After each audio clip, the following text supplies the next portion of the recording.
পুঁথিগত বিদ্যার গণ্ডি পেরিয়ে বিজ্ঞানের সকল সূত্রকে একত্রে রূপ দিতে জয়পুরহাট সরকারি কলেজ প্রাঙ্গণ আজ মুখরিত। কেউ বানিয়েছেন স্মার্ট এগ্রিকালচার সিস্টেম, কেউ বা বানিয়েছেন অভিনব প্রক্রিয়ায় পরিবেশ রক্ষার সিস্টেম। জয়পুরহাট সরকারি কলেজ মাঠে এই 2 দিনব্যাপী আয়োজিত বিজ্ঞান মেলায় শিক্ষার্থীদের উদ্ভাবিত প্রজেক্ট দেখতে ভিড় জমাচ্ছেন দর্শনার্থীরা। জয়পুরহাট সরকারি কলেজ প্রাঙ্গণ এখন মুখরিত ক্ষুদে বিজ্ঞানীদের পদচারণায়। 2 দিনব্যাপী এই বিজ্ঞান মেলার আনুষ্ঠানিক উদ্বোধন করেন অত্র কলেজের অধ্যক্ষ প্রফেসর মিজানুর রহমান। এ সময় আরও উপস্থিত ছিলেন অত্র কলেজের উপাধ্যক্ষ AKM শফিকুল ইসলাম স্যার এবং বিজ্ঞান ক্লাবের আহ্বায়ক ইমরুল কায়েস স্যার সহ কলেজের বিভিন্ন বিভাগের সম্মানিত শিক্ষক মণ্ডলী। মেলায় স্থান পেয়েছে শিক্ষার্থীদের তৈরি 40টিরও বেশি উদ্ভাবনী প্রজেক্ট। স্মার্ট কৃষি, রোবোটিক্স, পরিবেশ রক্ষা কিংবা দৈনিক সমস্যা সমাধান। ক্ষুদে বিজ্ঞানীদের ভাবনায় উঠে এসেছে নানা সমাধান। তাদের এই কর্মযজ্ঞ দেখতে সকাল থেকে ভিড় করছে সাধারণ শিক্ষার্থী ও দর্শনার্থীরা।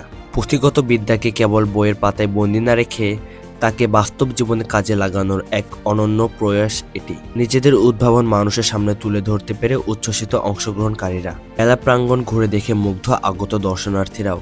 তারা বলছেন, এ ধরনের আয়োজন শিক্ষার্থীদের মেধা বিকাশে ও বিজ্ঞান মনস্ক জাতি গঠনে গুরুত্বপূর্ণ ভূমিকা রাখবে। আসলে এই বিজ্ঞান মেলার লক্ষ্য মূলত ছাত্রছাত্রীদেরকে বিজ্ঞান শিক্ষার প্রতি আগ্রহী করে তোলা, নতুন নতুন আবিষ্কার করা, নতুন নতুন জিনিস অনুসন্ধান করা এবং সেটা সারা বিশ্বে ছড়িয়ে দেওয়ার মধ্যে যে আনন্দ, এইটা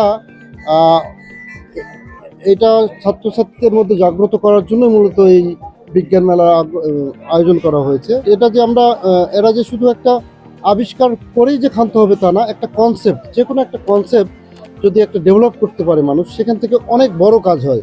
যেমন একটা লোহার উপর দিয়ে লোহা যেতে পারে, অর্থাৎ আমাদের ট্রেন, স্টিম ইঞ্জিন যে আবিষ্কার করেছিল, যে আবিষ্কার করেছে সে কিন্তু ভাবেনি যে রেলওয়ে আজকে এখন কিন্তু ম্যাগনেটিক ট্রেন আবিষ্কার হয়েছে, যেটা 300 বা 450 কিলোমিটার গতিতে ঘন্টায় যায়। তো তারা কিন্তু তখন এই জিনিসটা চিন্তা করে আবিষ্কার করেনি, তারা শুধু কনসেপ্টটা দিয়েছে। কাজে কনসেপ্ট যে দিতে পারবে সেই আসলে পাইনিয়র, এবং এই কনসেপ্টটার উপর ভিত্তি করেই কিন্তু মানুষ ভবিষ্যতের ভিত্তি রচনা করে। ছাত্রছাত্রীদেরকে বিজ্ঞানের প্রতি, শুধু বিজ্ঞানের ছাত্র না, সকল মানবিক, ব্যবসায়ী শিক্ষা, সকল শ্রেণীর শিক্ষার্থীদেরকে বিজ্ঞান শিক্ষার প্রতি বা বিজ্ঞানের প্রতি আগ্রহ করে তোলার জন্যই কিন্তু আমাদের এই প্রয়াস। আজকে এই ক্ষুদে বিজ্ঞানীদের হাত ধরেই এগিয়ে যাবে আগামী প্রযুক্তি নির্ভর বাংলাদেশ, এমনটাই প্রত্যাশা সবার।